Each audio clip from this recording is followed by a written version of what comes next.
Bismillahirrahmanirrahim. Assalamualaikum warahmatullahi wabarakatuh. Waalaikumsalam. Selamat datang di podcast pendidikan. Saya Nanda Triaprilia dari Genwi Purwokerto. Jika Anda sedang berbicara atau sedang mencari tahu tentang cara memanage keuangan, apalagi kalian itu adalah anak kos nih, Anda berada di tempat yang tepat, yaitu saya tidak sabar untuk membagikan tips dan trik bagaimana kita memanage keuangan khususnya anak kos bersama narasumber yang terpercaya juga. Sebelum saya memperkenalkan narasumber kita, perlu diingat ya teman-teman untuk tetap menjaga protokol kesehatan karena penyebaran virus COVID ini belum usai, dan tetap menjaga protokol kesehatan yaitu dengan 3M, yaitu mencuci tangan, menggunakan masker, dan menjaga jarak. Saya harap teman-teman udah siap nih membahas tema yang sangat luar biasa ini ya, yaitu manajemen keuangan untuk anak kos. Di podcast kali ini kita akan membahas tentang cara mengatur keuangan ala anak mahasiswa, terkhususnya anak kos. Kita akan sama-sama belajar nih bersama narasumber yang seorang perempuan cantik dan juga dosen di UIN Seizu Purwokerto. Langsung saja kita sambut narasumber cantik kita. Halo Ibu Ida. Bagaimana tahu cantiknya ya? Kalau cewek masih cantik banget. Iya, karena semua perempuan itu cantik ya Bu. Oke, Gitu. halo semuanya. Kita kenalan dulu nih Bu. Iya. Bu Ida, kesibukannya akhir-akhir ini apa nih selain jadi dosen gitu? Oh iya, pasti ibu ya, ibu Iya. rumah tangga yang selama 2 tahun ini mau tidak mau akhirnya benar-benar harus tune in ya di rumah nemenin anak-anak gitu ya. Lagi online, ya itu kesibukannya. Sama tadi saya ngobrol di belakang ya. Ini bikin reel ya seputar mengenai pengelolaan keuangan. Edukasi di Instagram ya Bu? Iya, sebetulnya nggak cuma di Instagram, saya ada YouTube dan juga saya juga nulis blog seputar itu. Lagi concern di situ. Jadi gitu ya teman-teman untuk narasumber kita kali ini. Mungkin di podcast kali ini kita akan membahas tentang cara mengatur keuangan nih untuk anak kos, karena untuk masalah umumnya gitu, saya juga ini ya Bu, kadang kita sulit untuk mengatur keuangan. Kita belum fasih, belum tahu, belum paham betul apa yang harus kita keluarkan kayak gitu. Kayak kita belum tahu apa yang kita butuhkan dan yang kita inginkan juga. Gitu. Padahal kalau keinginan banyak ya. Nggak ngerti, nggak bisa milihnya mana prioritas ya kebutuhan kita di mana. Padahal kita tahu, maaf banget nih, maaf deh bukan apa-apa, anak kos kan berarti kan anak-anak ya pasti sumber penghasilannya masih satu keran ya dari orang tua, kebanyakan dari orang tua gitu. Tapi ternyata kok pengen ini ada punya kantong ajaib kayak Doraemon, kapan aja bisa dipenuhin gitu. Tapi ternyata ini terbatasnya sumber daya. Saya bilangnya istilah saya sumber daya gitu ya, karena orang tua cuma kasih ya kamu segini, cukup nggak cukup sekian, itu pasti yang bikin kepikiran anak-anak ya. Kos pasti di situ. Terus yang dipertanyakan gimana ya mengaturnya gitu ya? Gitu Bu, karena banyak nih permasalahan yang kita kayak sering membeli barang yang belum tentu kita butuhkan pada saat itu juga. Dan yang zaman sekarang itu udah viral itu, kita tuh kayak enggan menolak ajakan temen untuk nongkrong, untuk di coffee shop kayak gitu, kayak kita boros berkedok self reward kayak gitu. Akhirnya latte faktor itu pengeluarannya kecil-kecil gitu, kalau terakumulasi jadi gede sebetulnya. Itu yang banyak akhirnya nanti kaget, belum akhir bulan transferan orang tua belum datang langsung kok habis ya. Nah itu biasa terjadi. Sebetulnya bukan hanya anak kos, saya pun ya udah segini nih juga kan. Kalau kita nggak hati-hati itu bisa juga terjadi. Gajian sekian, gajian nih baru minggu 2 gitu udah habis, itu ada terjadi. Nah memang sebetulnya kuncinya kalau daripada saya ngomong panjang lebar, satu, kemauan dulu. Kita setting mindset kita. Kalau kita punya kemauan, pasti nanti next kita akan berani ya untuk ngambil langkah selanjutnya gitu. Nah, kemauan itu apa sih? Ya kemauan untuk aku jangan sampai begini ya, aku harus bangkit ya. Kalau kayak gini terus nanti pasti kalau anak kos ngerepotin orang tua. Belum habis waktunya nodong lagi. Malu nggak sih? Ya itu ya malu nih. Tapi makin dewasa harusnya malu karena orang tua tadi segini ya cukup gitu. Karena pasti orang tua juga udah ngitung kebutuhannya cukupnya sekian gitu kan. Nah jangan sampai itu terjadi. Jadi satu, pastikan kita punya kemauan untuk backup nih, untuk ngutek-ngutek lagi. Jadi aku dikasih sekian nih sama orang tuaku, mau tidak mau segini harus cukup, atau bahkan kalau bisa sisain. Saya bilang sisain ya, jangan sisa sih, jelek banget, jangan sisihin dulu gitu, sisihin sampai nantinya kalau ada apa-apa nih ya kurang di tengah jalan. Kadang sometimes kan kita nggak ngerti ya kebutuhan, apalagi ikut organisasi gitu, daripada minta kita punya sisihan tadi kita nggak bisa.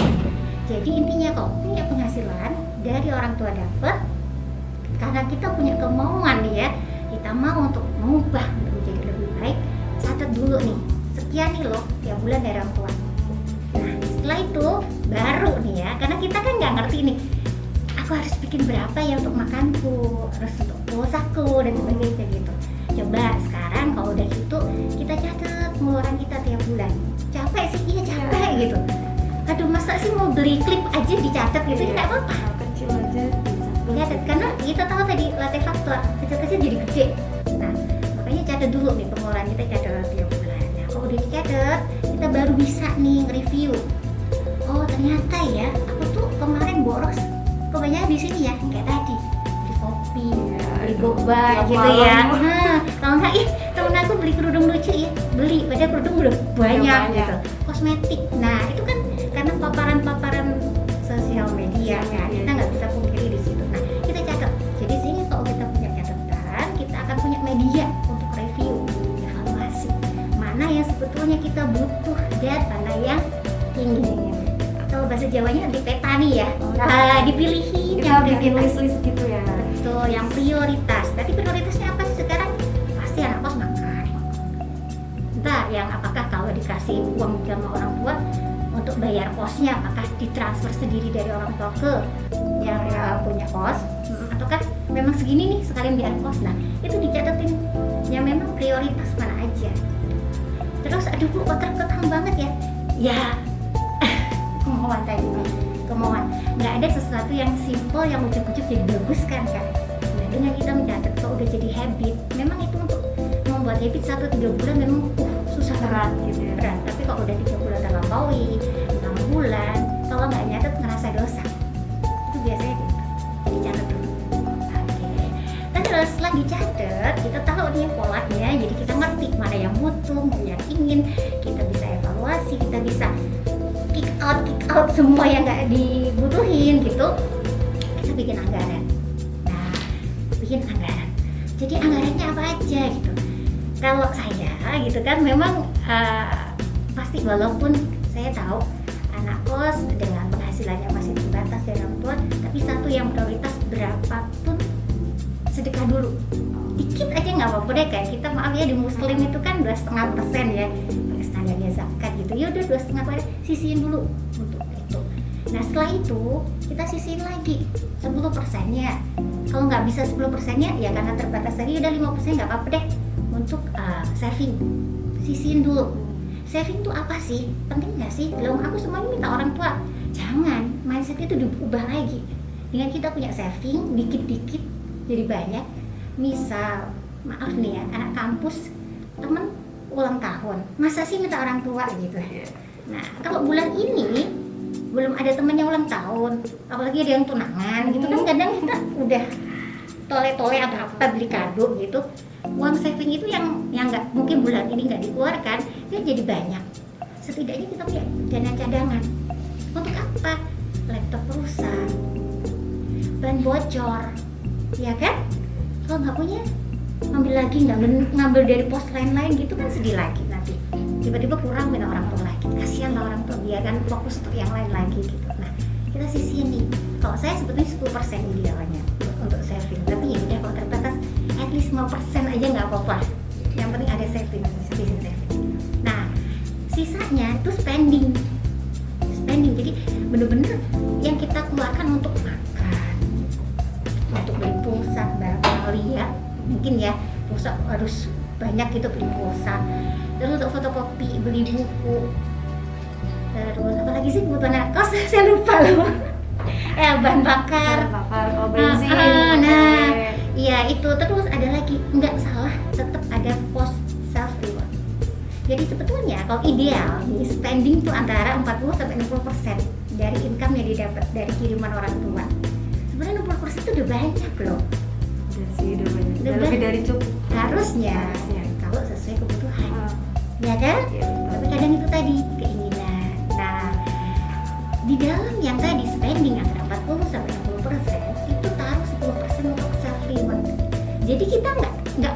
sama diri sendiri tuh nggak pelit. Jadi kalau kita mengelola keuangan itu bukan berarti pelit, tidak, tapi kita tahu pos-posnya. Nah, kalau kita punya pos spending sampai 60% tadi, include di dalamnya 10%, masih bisa kok pulang, ke boba deh, gitu. Beli kopi deh, barangkali nanti kalau pandemi selesai kita nonton deh, gitu. Beli apa aksesoris dan sebagainya bisa, gitu. Cuman semuanya ada batasannya, karena kita harus sadar sumber daya masih terbatas, nggak bisa yang sesuai hati. Nanti temen, ayo, lagi bosen nih kita nongkrong, oke gitu. Padahal uangnya habis, iya kan? Sering terjadi sama terjadi. saya. Oh. Saya dulu juga pernah muda ya, pernah muda gitu. Tadi teman, aduh mau nggak kamu ini bagus nih, ini apa nih? Nah, karena kita nggak punya pos anggaran, akhirnya oke aja, apalagi nggak kepenak gitu. Kalau pakai nolak tuh, iya teman, bisa apa enggak sih? Kadang gitu juga, gengsi kan. Nah, gengsi itu mahal. Nah, gengsi itu mahal. Nah, kalau kita punya pos-pos tadi, otomatis mau tidak mau kita akan punya kayak semacam rem. Ya satu tadi saya bilang kemauan. Kalau udah kemauan, kita udah setting lagi, kita harus punya komitmen. Kemauan nggak tanpa komitmen, bablas lagi.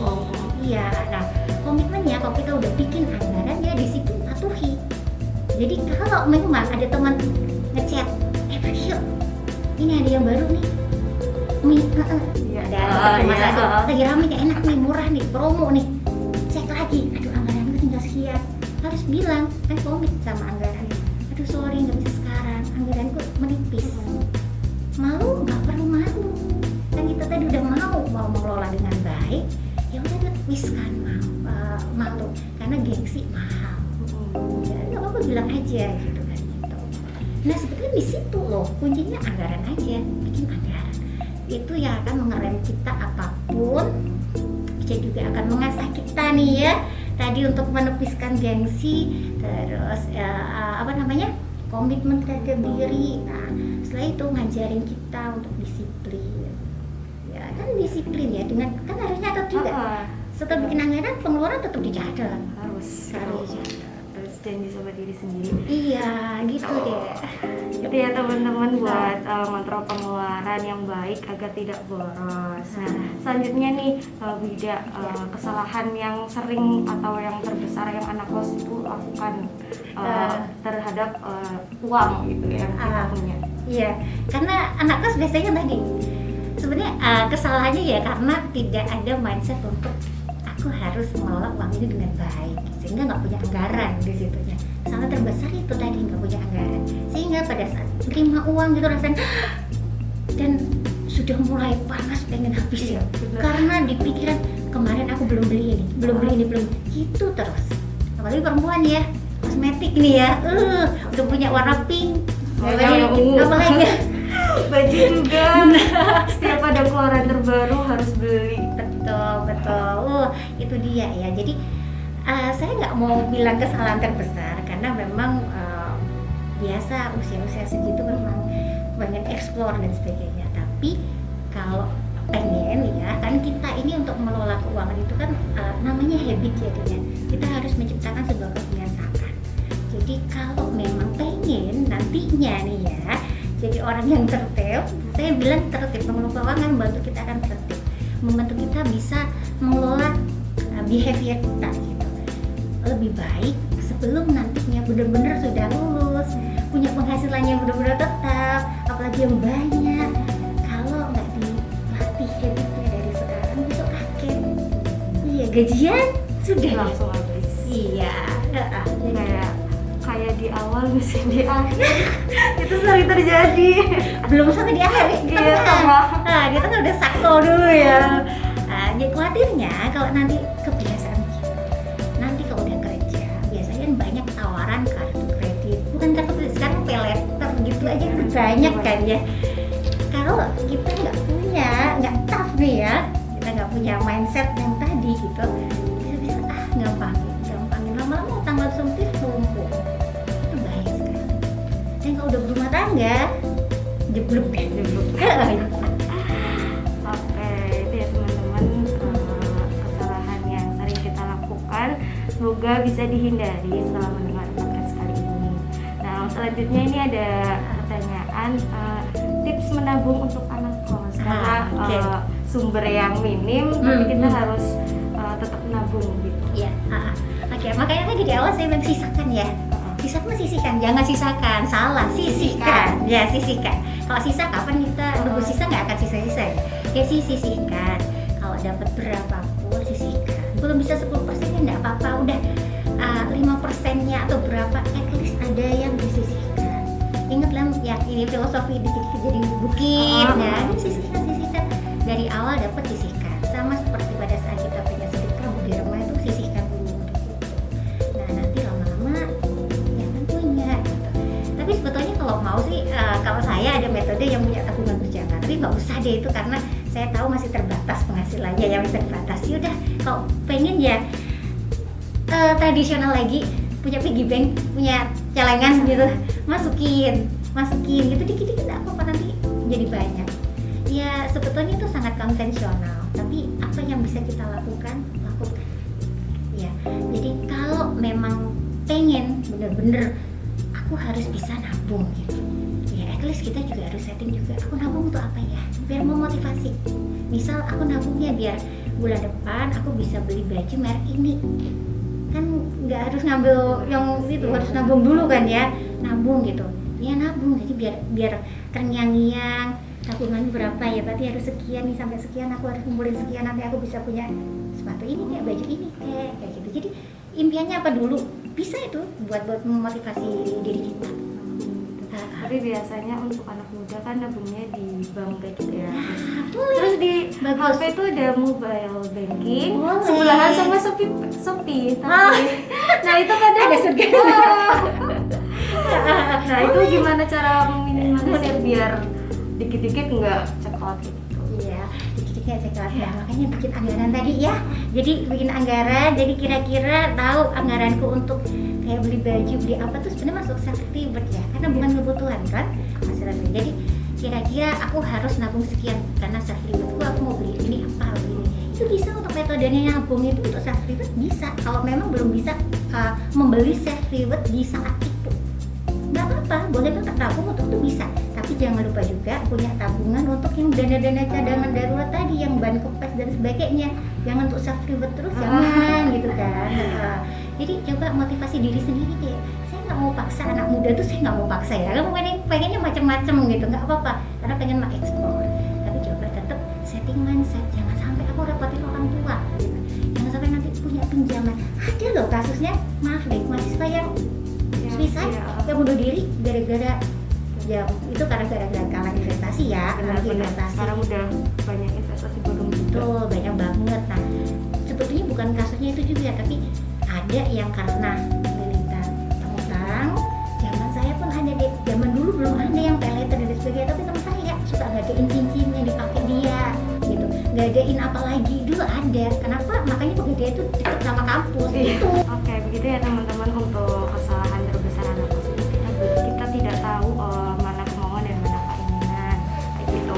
Misalnya ini tips menabung untuk anak kos nih Bu, gimana? Karena kita dapat sumbernya cuma satu dari orang tua. Nah, untuk tips menabung yang baik dan benar untuk anak kos. Nabung baik dan benar sudah banyak yang mau mana gitu ya. Cuman ini tadi kita kembali lagi, kalau kita udah punya anggaran, dapat penghasilan, kita sisir untuk berderma atau sedekah tadi, kemudian kita punya pos untuk saving. Nah ini udah sebetulnya sudah masuk ya, disisihin untuk saving. Nah terkadang kita itu kan ada godaan tadi, udah saving, aduh kok ada apa lagi, tapi kukuhkan kemauan tadi, kemudian kita juga setting lagi, aku nabung untuk apa ya. Nah, barangkali kalau kita punya wishlist apa, bisa jadi itu akan membantu kita untuk lebih fokus lagi menabung.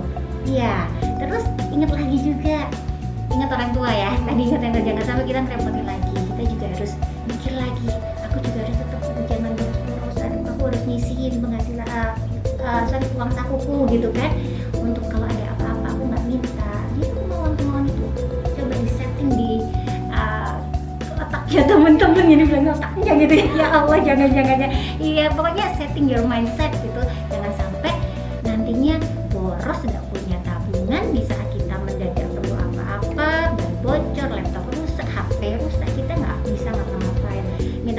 tua, kebetulan orang tua juga mungkin ada kebutuhan yang lain, bingung. Padahal aktivitas kita harus tetap berjalan.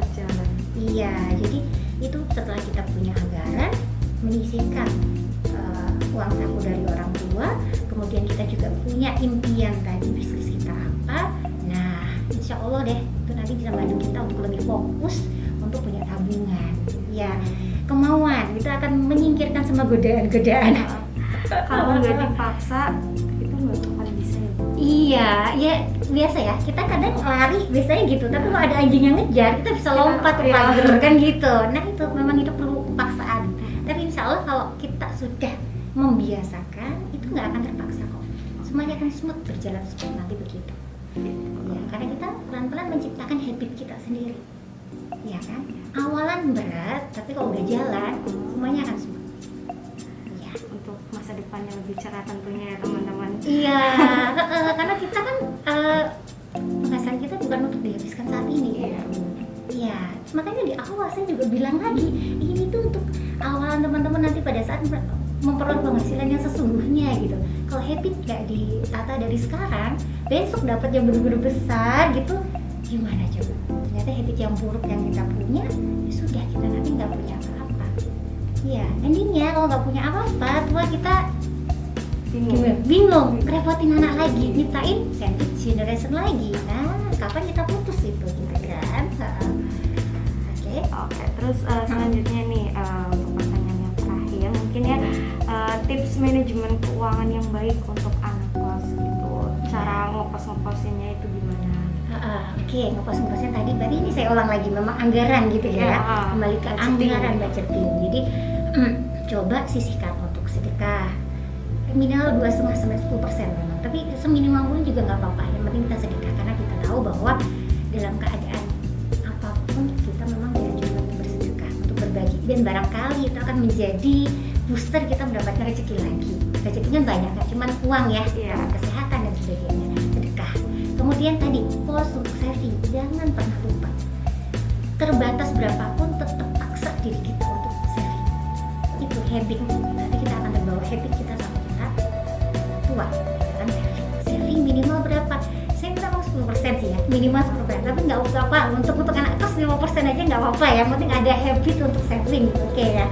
Terus setelah itu baru untuk spending. Sebenarnya spending antara 40-50%. Itu sebenarnya cukup sekali. Kalau kita memang fokus sama kebutuhan, ya mengutamakan kebutuhan, sebenarnya segitu tuh cukup. Sehingga kalau cukup sampai batasnya 60%, sisanya sebenarnya bisa masuk ke saving ataupun diperbagi juga untuk yang berbagi tadi, itu bisa. Jadi kita kasih batasan untuk spending sampai 60. Di situ udah ada pos self reward kita. Iya, jadi terus tadi saya bilang saving bukan hanya untuk yang apa-apa, tapi kalau kita pengen self reward yang lebih besar ya dari saving itu. Kayak gitu. Jadi muter-muterin aja, kita taat sama anggaran kita gitu.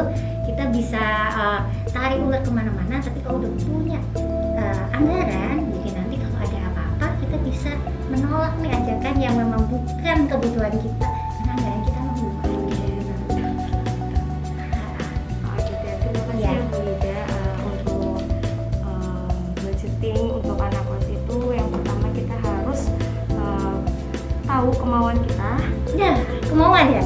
Kemauan harus kita juga harus membuat do list apa yang perlu kita lakukan dan yang tidak perlu gitu. Terus kita juga harus menyiapkan pos-pos untuk yang bukan hak kita ya, karena sebagian rezeki kita kan emang bukan hak kita gitu. Untuk sedekah juga kayak tadi dibilang, terus untuk saving, self reward dan lain sebagainya gitu. Ya, sebenarnya ada lagi kalau saya boleh nambah ya. Kalau memang kadang kan mahasiswa bilang, aduh kurang ya, penghasilan kurang gitu ya, kok dapatnya cuma sekian gitu. Nah, sebetulnya harapannya ini juga bisa memotivasi teman-teman kuliah itu kan waktunya fleksibel, bisa nambah income nih, freelance, bisa kan ikut freelance apa, bisa sekarang bisa jualan online yang tanpa modal, jadi dropshipper gitu kan, bisa apapun sekarang bisa jadi duit, ya kan? Gampang sih, tinggal kitanya aja mau atau enggak. Kembali ke kemauan kan. Nah, semuanya ke kemauan dan kita harus komitmen dengan itu. Iya, jadi jangan jadi generasi yang mengeluh ya. Iya, kita sendiri yang bikin kita menderita sebetulnya kan ya. Apapun itu kita kembali ke diri sendiri kayak gitu. Oke, sebelum podcast ini berakhir, mungkin Bu Ida ada closing statement untuk anak-anak kos ini biar gak boros lagi gitu. Setelah mendengar podcast ini, siapa tahu berubah pikiran gitu. Iya, oke, terima kasih ya. Saya mencoba memberikan sebenarnya bukan saran, tapi based on saya dulu kan pernah muda gitu ya, saya pernah muda. Jadi intinya tadi, kalau memang kita pengen menjadi seseorang yang bervalue gitu, memang diri kita lah yang harus menaikkan value itu. Nggak ada orang lain nih ya, semuanya jadi cheerleader gitu, terutama di keuangan ini. Dalam mengelola keuangan itu nggak ada yang semua serba instan jadi besok jadi seperti ini, nggak, semua butuh proses. Nah, proses itu dimulai dari sebuah habit bentuknya lama sekali. Nah, ini mumpung teman-teman nih semangatnya luar biasa, bentuklah habit yang meningkatkan value teman-teman tuh mulai dari sekarang, terutama dalam keuangan, karena nantinya bukan besar kecilnya penghasilan yang kita terima, tapi bagaimana kita baiknya dalam mengelola keuangan yang nantinya kita akan menjadi seseorang yang memiliki financial freedom gitu di saat tua nanti gitu. Jadi harapannya dari sekarang kan, yuk bareng-bareng gitu ya, kelola uangmu dengan baik, karena your money is your responsibility. Terima kasih ya untuk Bu Ida karena sudah menyempatkan waktu datang di podcast pendidikan ini. Saya juga seneng banget ya. Membahas bareng-bareng tentang budgeting untuk anak kos kayak gitu. Buat teman-teman yang sudah mendengarkan podcast ini, diharapkan kita lebih bijak ya menggunakan uang kita, karena kalau bukan kita itu siapa lagi yang ngatur kayak gitu. Terima kasih Bu Ida atas wejangannya, dan gitu ya teman-teman sudah paham tentang apa sih what should we do and not to do gitu. Untuk podcast kali ini berakhir sampai di sini. Sampai jumpa di podcast berikutnya dan membahas tentang pendidikan atau edukasi lainnya. Saya Nandatri Aprilia pamit undur diri. Mohon maaf apabila terdapat kesalahan. Assalamualaikum warahmatullahi wabarakatuh. Terima kasih. Terima kasih Bu Ida. Terima kasih juga. Sampai jumpa di podcast selanjutnya. Oke, insyaallah ya. Oke, terima kasih.